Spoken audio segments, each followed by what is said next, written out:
Today on the Buzz of Madison County, we're featuring a new emergency dispatcher for Madison County's 911 center. Let's take a quick listen in to her working. Engine 4, Ambulance 95, Rescue 1. Accident with injury, Engine 4, Ambulance 95, Rescue 1. Accident with injury. Well, actually, she can't carry on a conversation with us, but Brent Jensen can. He's the executive director of Madison County Central Dispatch. Brent, thanks for joining us today. Would you tell us about this latest innovation in your lineup? Yes, we have brought on a new fire dispatcher. We usually call it a dispatch Debbie or something along those lines. This is a combination of artificial intelligence and human technology. Is that the best way to describe it? That's a very good way to put it. It takes what we put into it and automates the process and makes it more efficient. Let's talk about what this really does from the standpoint of inside your walls, and then we'll get to what it does for those of us outside of the walls. This will allow us to have better response times from the time we take the call until it's actually dispatched out. It also takes a little bit of workload off of our staff so they can be more attentive to the caller on the phone and the responding units in the field and give them the service they need.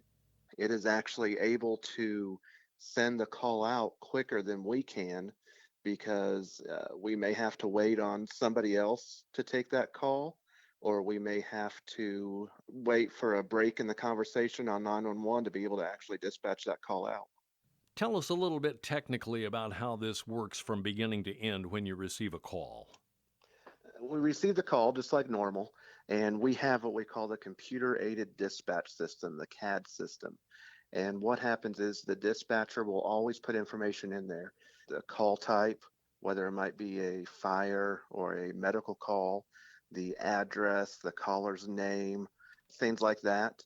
And then that gives us the recommendations as to what units to send based on the geography of the area and what the specific fire departments have asked for. So we enter that information just like we would on any other call.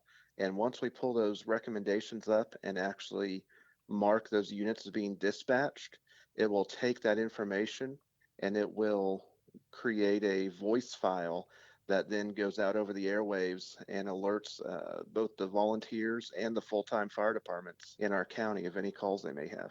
Brent, they may need more information as soon as they start rolling out of the firehouse. What happens then?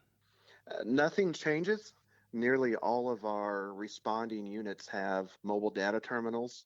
A lot of them are on iPads, and they can see the information we're actually typing into the computer. We still have a human on the other end of the radio that can talk to them as well if they have further questions. So nothing as far as that goes changes whatsoever. It is merely letting us have quicker call to dispatch times. One great benefit of that is actually it can decrease our times for ratings such as ISO. The ISO rating is very important to homeowners because your fire department's ISO rating has a big effect on your homeowner's insurance. And if we're able to decrease those call to dispatch times, we can actually help the fire departments get a better ISO rating that way. What might a dispatcher be doing while this automated call is going out for someone, let's say, who has had a heart attack and maybe in cardiac arrest or something? What is the human dispatcher doing while the computer is actually sending out the call? All of our dispatchers are required to be able to give CPR instructions over the telephone. So, for instance, if somebody's in a cardiac arrest, they can be doing those CPR instructions and giving full attention to the caller, making sure that we can get some good, high quality CPR while the ambulance and fire departments are being dispatched. If we have somebody that's in a car accident, we can give them good instructions and not have to put them on hold in the time it takes us to get somebody started. Or somebody in a house fire, we can help give them instructions on how to get out of the house safely without having to pause and make those dispatches, because in almost any instance that the fire department responds to, seconds really do matter. Brain dies in a matter of seconds without CPR, and house fires can double in size in just 60 seconds. So anything we can do to get a jump on that really will help out the responder and the citizen. This is not a new concept altogether. You've undoubtedly researched and seen that other areas have had this working for them and working well, I assume. Yes, Indianapolis, Hancock County, and I believe Boone County here in central Indiana all are making use of that. And nationwide, this is a very popular system as well. Brent, our taxpayers always want to know, what is this costing me? So we actually did not expend any additional money on this system. We were able to look at our current Motorola contract when we went to our Motorola system 5 years ago. We had a 20-year maintenance contract, and we were able to look at that and look at some services that maybe we weren't using the way we should, or maybe some things we bought that were a little excessive at the time. And we were able to readjust some of that money to be able to pay for this system without having to expend any additional or raise any additional funds. I definitely want to thank my team for that. I've got a great radio administrator that keeps on top of that stuff, and he was actually the one that came to me first and said, hey, we've got some things here that we're paying for that we're not really using. We're signed into this contract, so maybe we can use it to better our center a little bit more than what we're currently using it for. So it definitely, having that good team really makes a difference.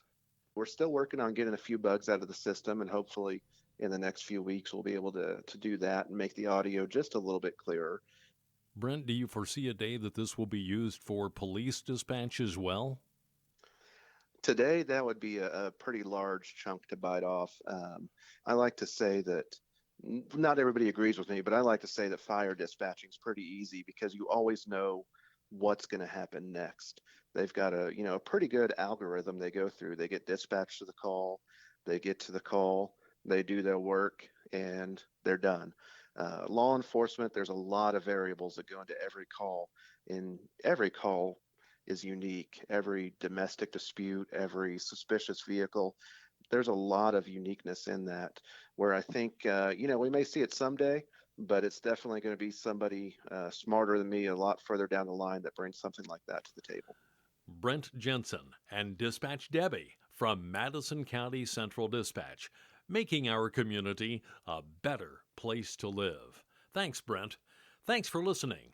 That's the latest buzz of Madison County.